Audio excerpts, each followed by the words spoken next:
this is the first workshop in the workshop series, and in the limited time, machine learning is like a huge field. We will not be able to cover the specifics, but the objectives of this are for you to, given the demographics of people's backgrounds, it's a good place to start to really question what is ML, why do we need ML, and what are the common tasks in ML, what is the framework that is used, and we just need to understand the principle behind it and how to go about solving ML problems as we're going to discuss our projects, for you to try to relate to different ideas and get familiarized with the basic terms so that you can search on the internet, read relevant material, and fill in your gaps. Okay, so what is machine learning? So the machine part of it is just that the computer does the learning, and the learning part of it is that instead of us trying to develop computer programs to process information to solve problems, we let the computer figure out the algorithm or the program to make this transformation from input data to output data. So the automatic part is that it learns by itself just by supplying the data, which is the experience. This idea, computers are more like serial machines. You just feed them a piece of code and then they execute it line by line and things just work. The programmer has to really work hard to get the algorithm out.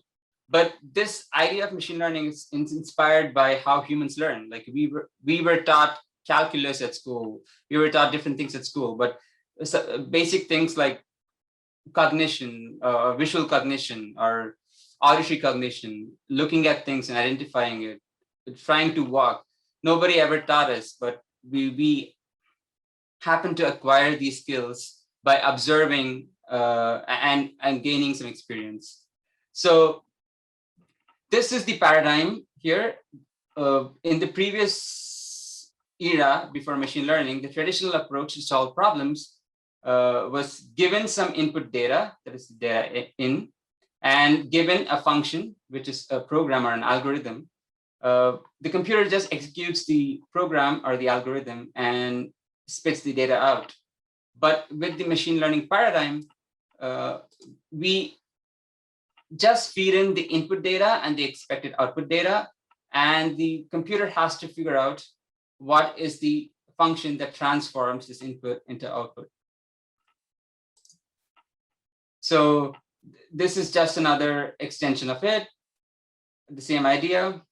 That just notice that in the machine learning setup, there are these two stages where you feed in the training data, which is nothing but the input data and the expected output data, if it exists.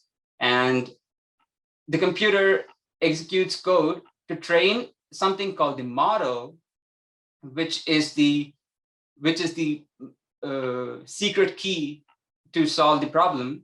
And this model is plugged into another setup where it actually makes these predictions for new input data that it has not seen before. So this phase is called the training phase, and this phase is called the evaluation, testing, or the prediction phase, however you call it. So this needs to be clear. Unlike the traditional approaches in machine learning, we have something called the training phase and the evaluation phase, and there is a separation between these two in most cases. So here we see an example. This is like a very basic program that people who have taken even a basic programming course would have done, converting from centigrade to Fahrenheit. And you can see this is the program. If you are a programmer, you would implement a function like this in a programming language of your choice, where Celsius is the input and the output is the Fahrenheit here. And this is the secret formula that makes this transformation possible. And who gave you this formula the scientists and others who set up these standards, they gave it to us. But we don't have the privilege of having access to this kind of secret formula which transforms the input to output in all cases. Just imagine a world where we knew temperature records in these two different units, and we never knew the relationship between them. And how do we figure out how they're related? Is by considering the input and the output data in like a tabular form like this. And the programmer implements a code to create a model, as we saw here, to make this transformation possible based on this data set. And this model is used to generate outputs for any temperature in centigrade. If you recall, especially for people from CEGEP and early undergrads, you can recall from your high school level science experiments where you try to observe readings in the laboratory, say like the voltage and the current values, and then you try to plot a line on the graph and see the relationship between them. This is exactly, so if you've done that, you've already done machine learning. So this is just a fancy name for the same process, but we do it at a higher scale where our devices seem intelligent. So what are the types of machine learning algorithms which are available? There are many ways to classify these. The most basic classification is based on the learning setup of how these algorithms are run. So there are three major categories: supervised learning, unsupervised learning, and reinforcement learning. So I'm sure most of you have heard these words or even worked on some of these. So supervised and unsupervised have something called supervised that's common. So there's something about supervision, which we'll see in a moment. Reinforcement learning, reinforce is something that is strengthened.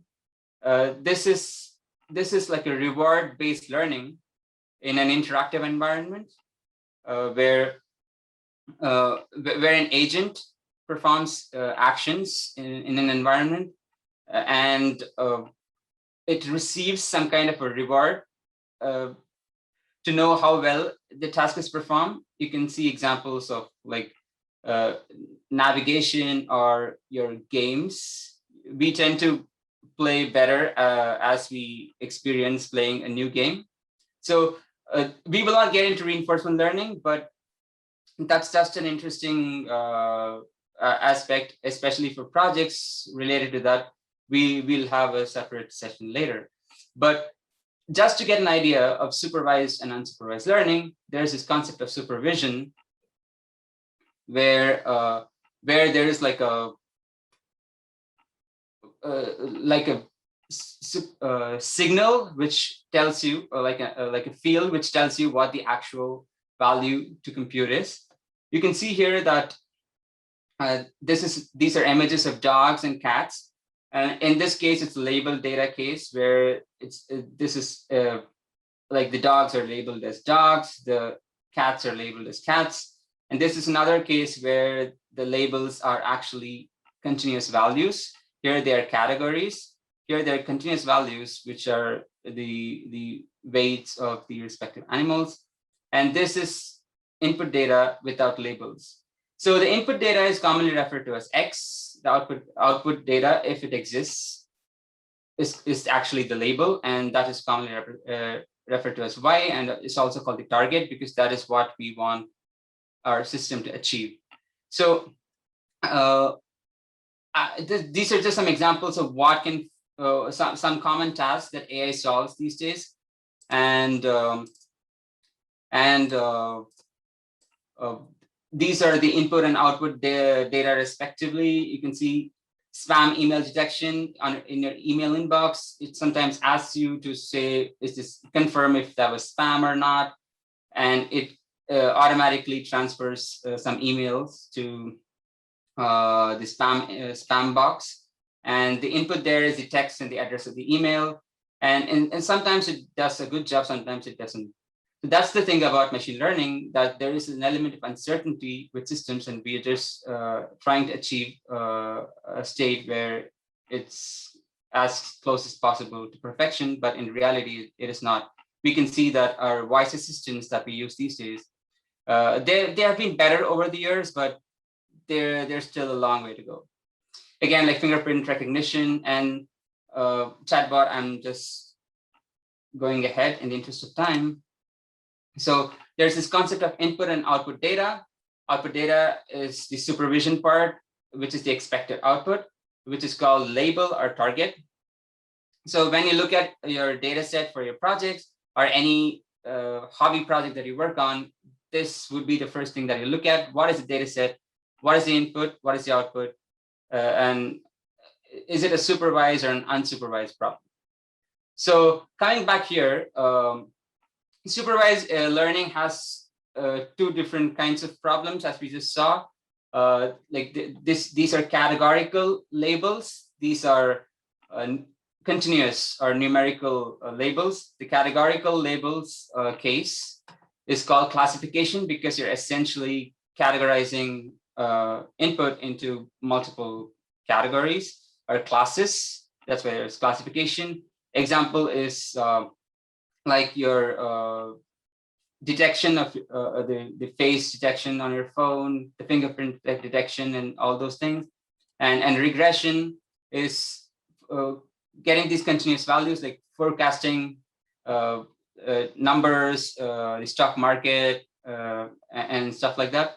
So these are supervised learning is the simplest of all, and under this, classification and regression are the ones that you'll commonly encounter when you begin your journey in ML. And in unsupervised learning,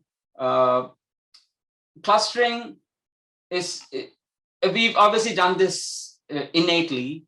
When we try to sort out things on our messy table, we try to separate things out, maybe even cooking, or if you're eating a salad and you don't like a certain vegetable, you try to pick all of them and cluster them together and throw it away. So one example, practical application is customer segmentation, which is done by like big corporations to really target customers with ads and all that. And recommender systems, when you purchase something on a shopping website, you see similar items being listed or complementary items that you're most likely to buy. This is because of clustering. They are in the same cluster from like just unlabeled data set. They've been clustered based on your usage pattern and common statistics, and that's clustering. And that's also a very useful and common problem. And dimensionality reduction is just that a lot of input data is very high in dimension. By dimension, we mean the number of values that is used to represent a single input. So we might need to really reduce them for some things to make sense. So this is just a cartoon to show you the difference between supervised and unsupervised learning, although this is not to be taken literally. Here you can see the robot not really paying attention, but making the cut. Okay, so we'll now move on to some aspects of learning, which are extensions of what we've seen so far. These are not exhaustive, but these might really help you to. We're just going to do like very quickly, but this might just help you figure out the link in your projects. So the first one is called transfer learning. So we just saw in the previous case that the training phase produces something called the model, which is the magic key to solve problems automatically because it is already learned. So transfer learning is used in cases where you do not have you do not have enough data, or you cannot train your model for the task that is intended to.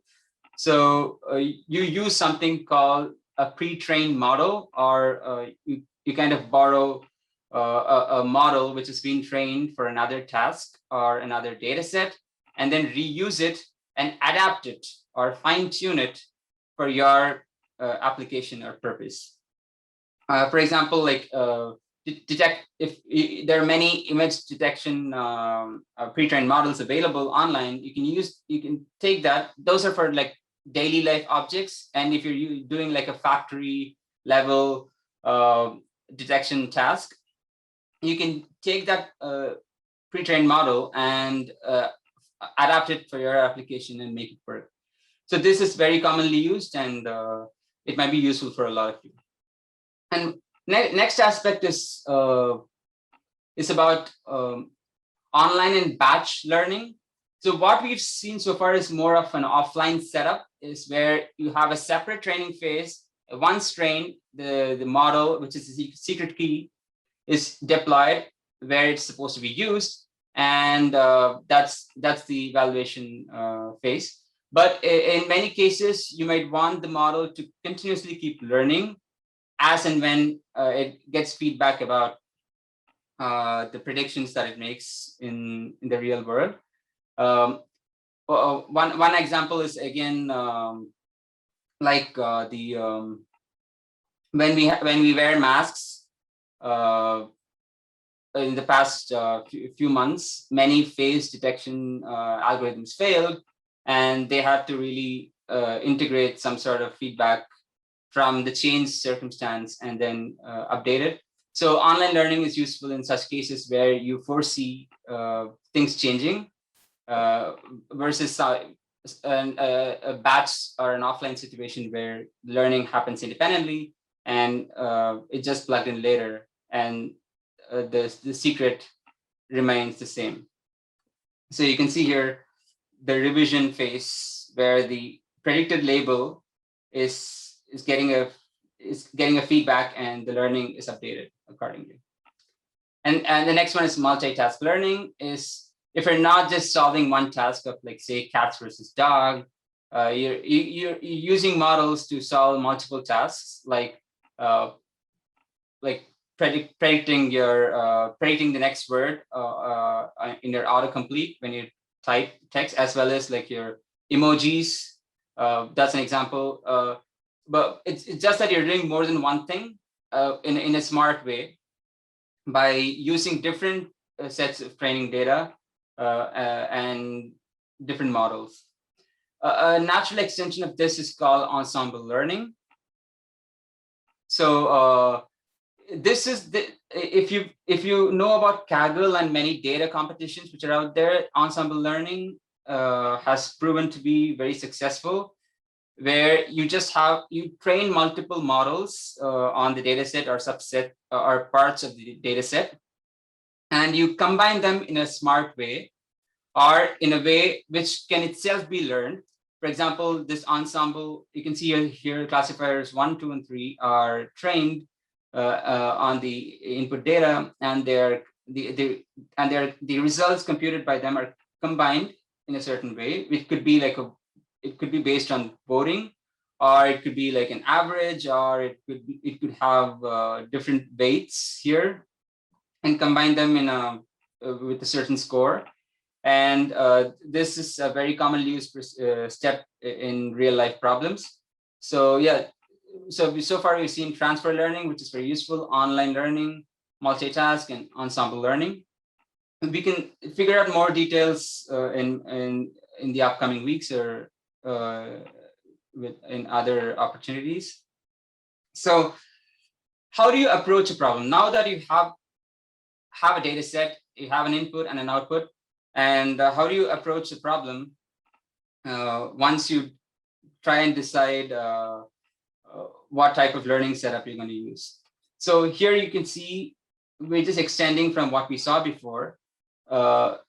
We just cannot train something and release it and let it function on its own. We need to have some kind of a validation procedure because the algorithms that you train are based on the data set that you use, and they could not really generalize well for data that the model has not seen before. So you could sometimes you can see that your own phone or laptop does not recognize your finger for which it has been trained because of certain factors. So you might need to continuously keep validating your system, and so that you have like a more like a best working version out there possible. So this is another.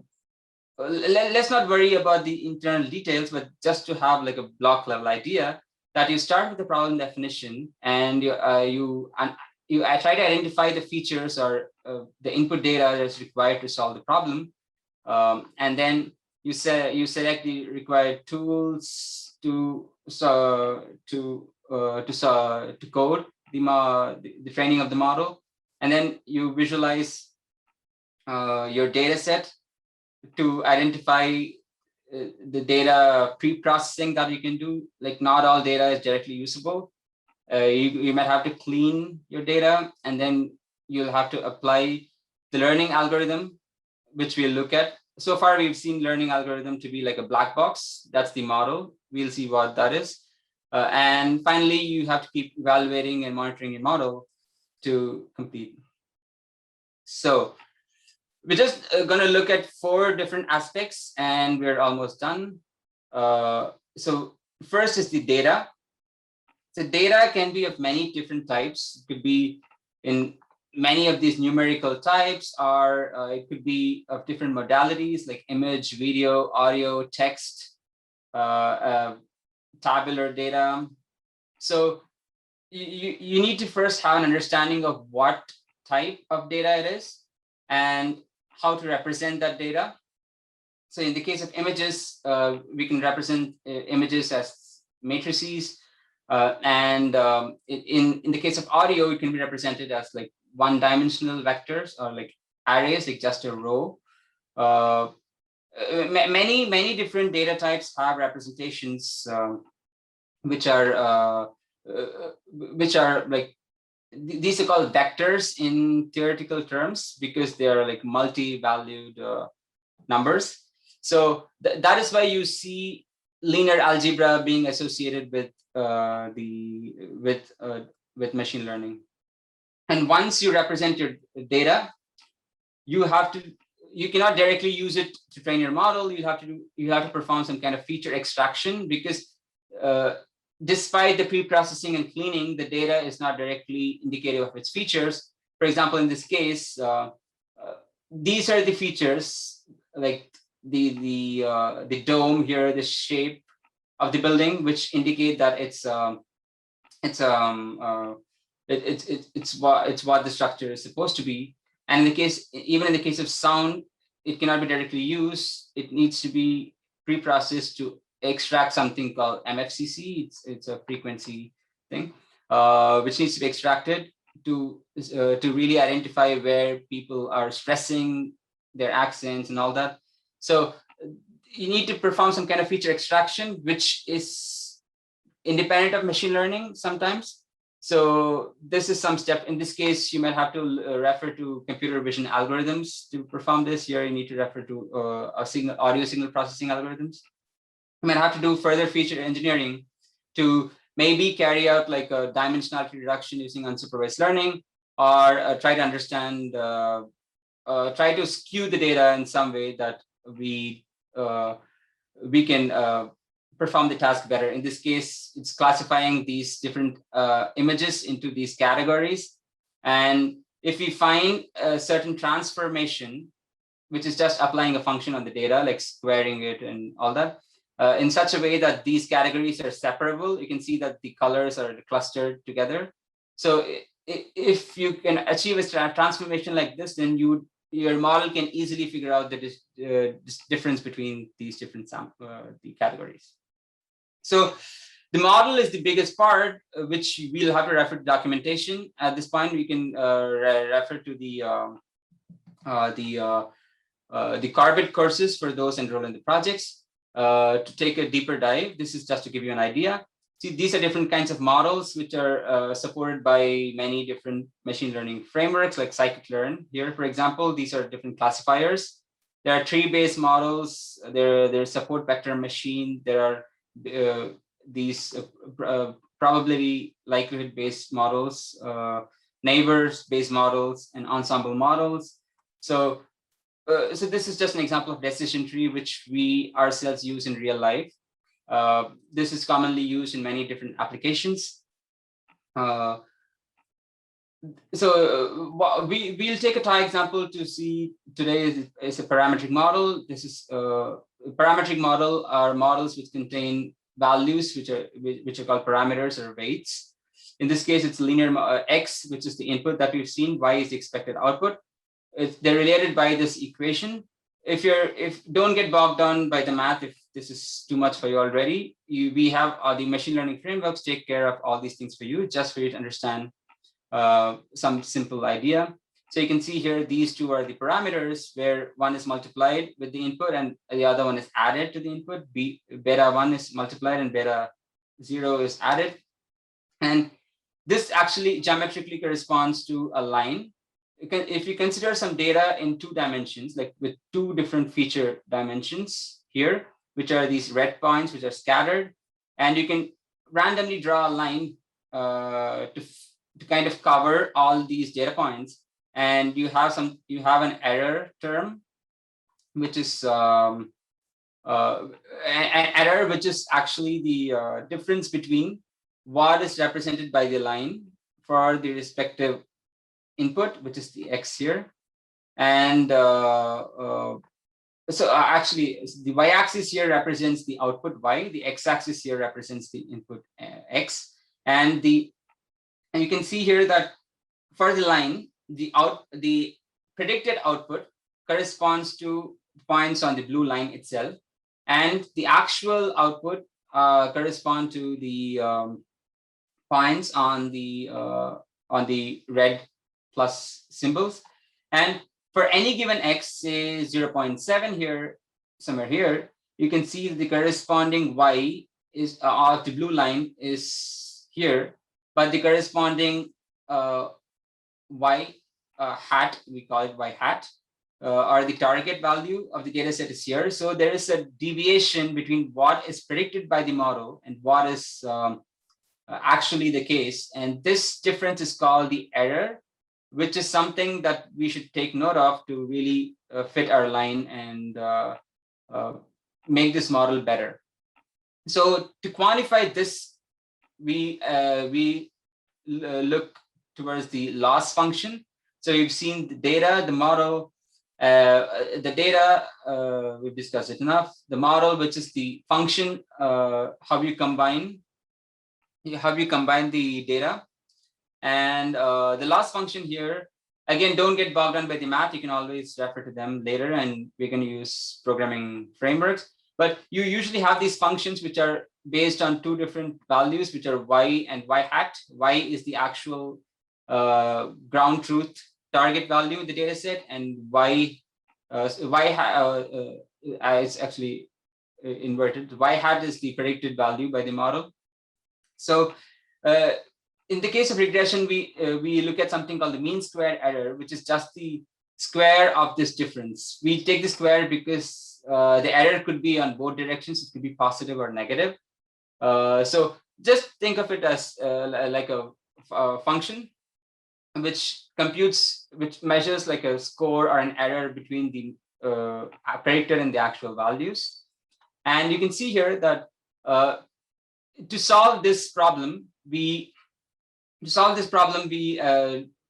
have to use mathematical tools based on function optimization, because if this is the score of badness or measure of mistakes made by the model, then we need to reduce this as low as possible, as close as possible to 0, even if it's possible, for the model to make good predictions.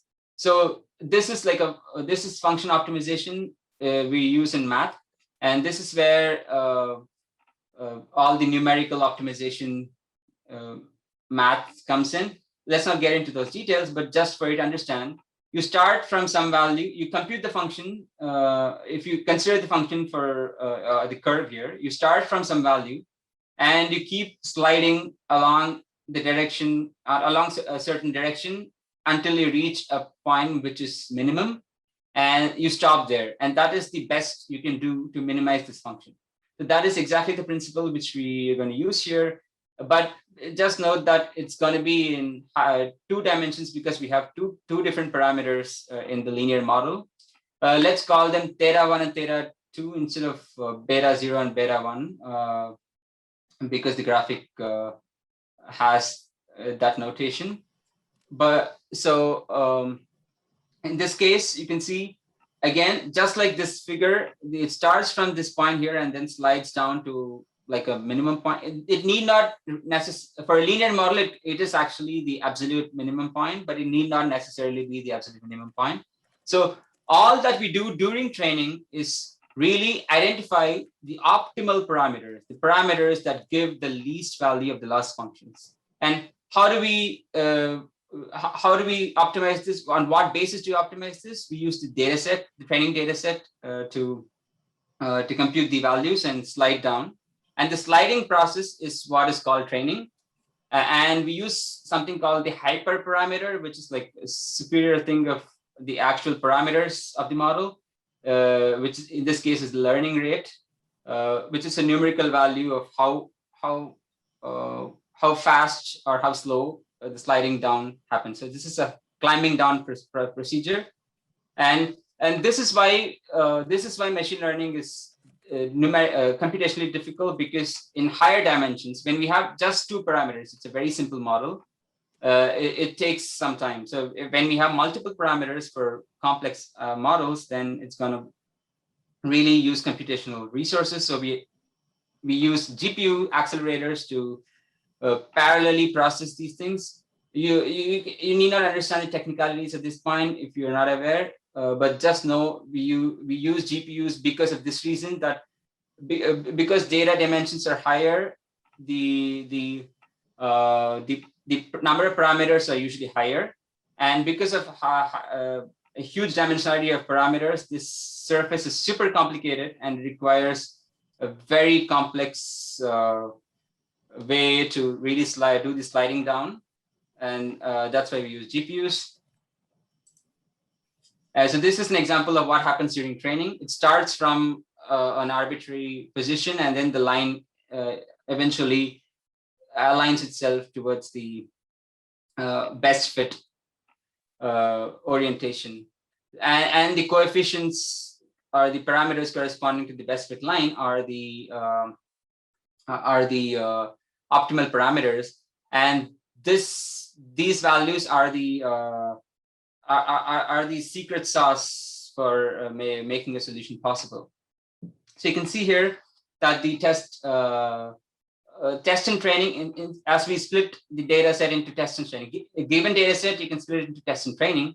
But in addition, in many cases, we actually need to have this setup where we have like a validation set to really continuously evaluate our data in each step of the training. So as we slide down here, at each step, we need to really validate on some other data which has not been included to compute this surface, to really get a measure of how well the algorithm is performing.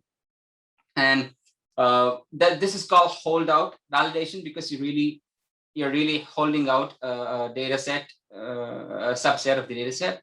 Another strategy is to use something called cross validation, because sometimes the data set that you split might be like the grass is greener on the other side, or worse. There could be randomness in the split, and also sometimes your data set is very limited, that you really want to use up all the energy of the data in the training. So cross validation is just doing this process over and over by splitting it multiple times and combining the results. K-fold and leave one out are the common examples. We're not getting into the details. Finally, the fourth aspect is the evaluation metrics.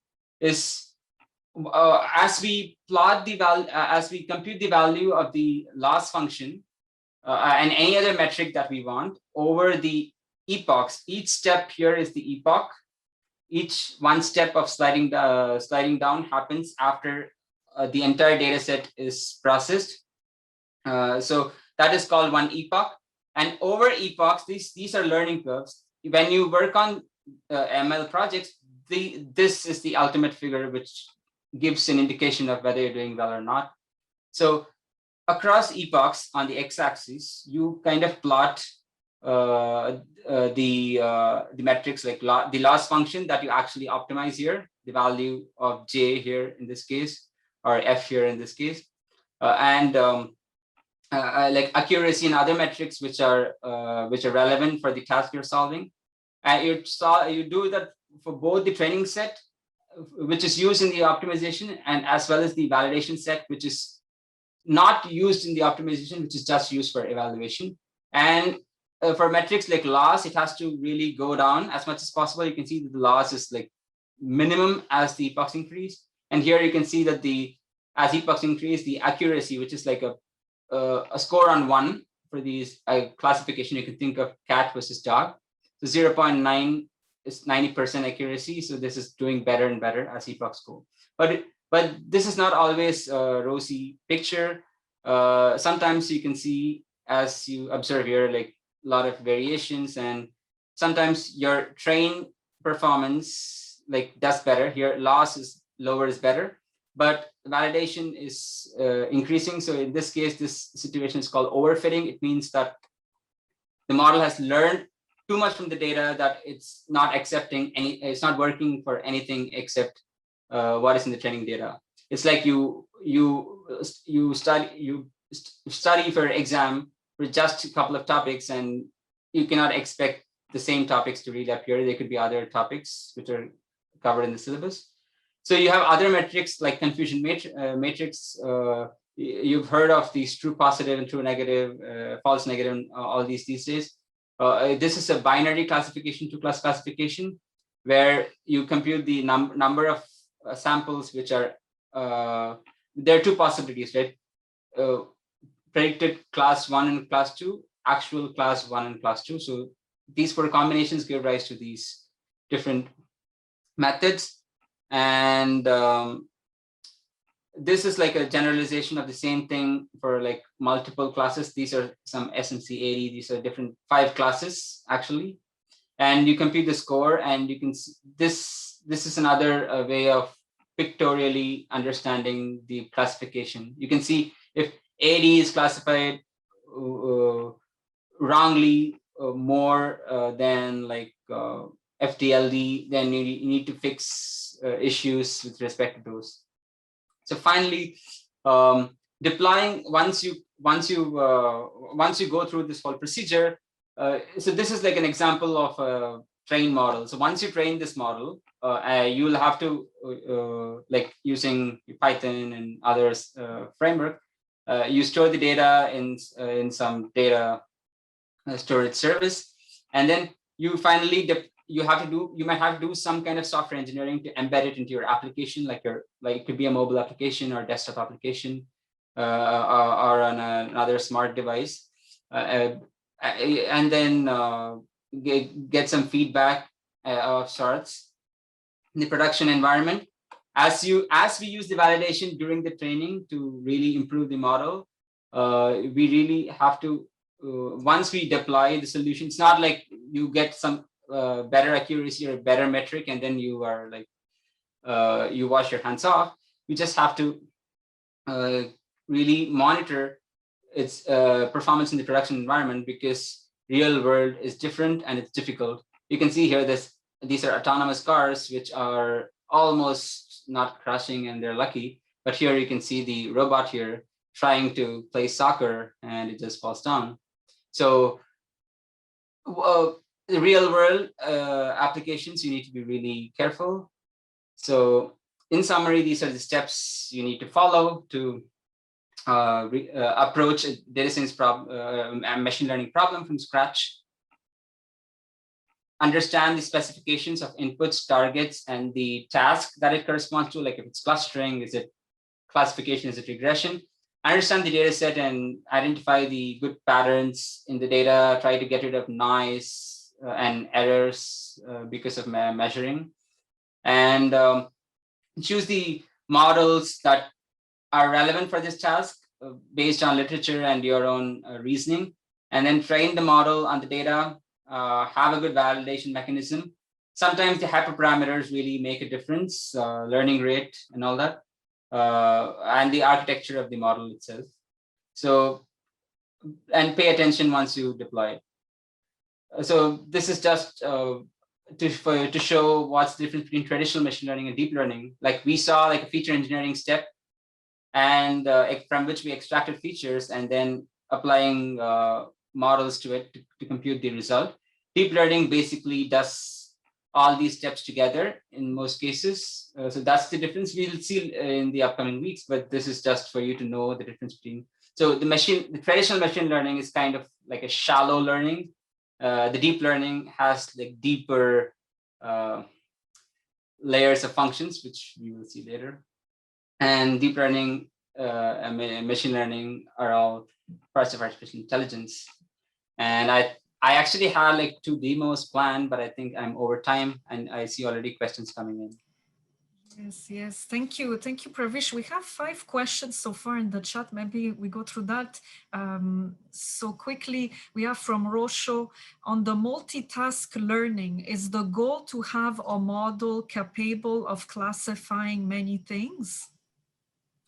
Yeah, sometimes the goal is directly that. For example, sometimes your phone really identifies what it's seeing as well as the bounds of the image, right? You can see squares and rectangles. So that sometimes the goal itself is to really identify different things. Sometimes the goal is just one thing, but you might need to correlate that with different, like many of these different tasks, and combine the information to actually reason well with the output. Like for example, like your smart devices, like your Siri and Google Home and all that, they get a lot of information. Not just even like Apple iPhone camera and all that. They just don't get information from the camera feed. They also get information from the LiDAR sensor and other sensors to make sense of the task. Thank you, Pravish. So the second question from Paul, and the example you showed us, what would happen if you would slide towards the left instead of towards the right? Would that be an interesting approach? Which is the example again? This one? I believe, Paul, oh, I mean, okay. the animation. Yeah, this one. Yeah. So this is, as we saw, like this loss function is kind of a measure of badness. So the lower it is, the model is going to be better, or we hope for it to be better. But if it's higher, it's going to be worse. So this line is going to be like somewhere else, away from these actual data points, and it might do really, really bad, even for the data for which it has labels. So for unseen data, it's going to be like even worse. Perfect. Thank you, Pravish. So from Amir, we have, how do you ensure that in optimization, the minimum is global? So in practical situations, we don't really look for global minimum. But if you it's for those who are interested in math, you can actually go online, or even in the course and understand it. For linear regression, mathematically, it's the case that the minimum that you attain is the global minimum. But in machine learning in general, you don't have to really attain the global minimum. Even a local minimum is just fine, because all that matters for us is this this plot. As long as we reach like a really low validation loss, we're good. So we don't really care if it's a global minimum, because sometimes for complex functions, it's not really possible to find the global minimum unless you have like a supercomputer or something.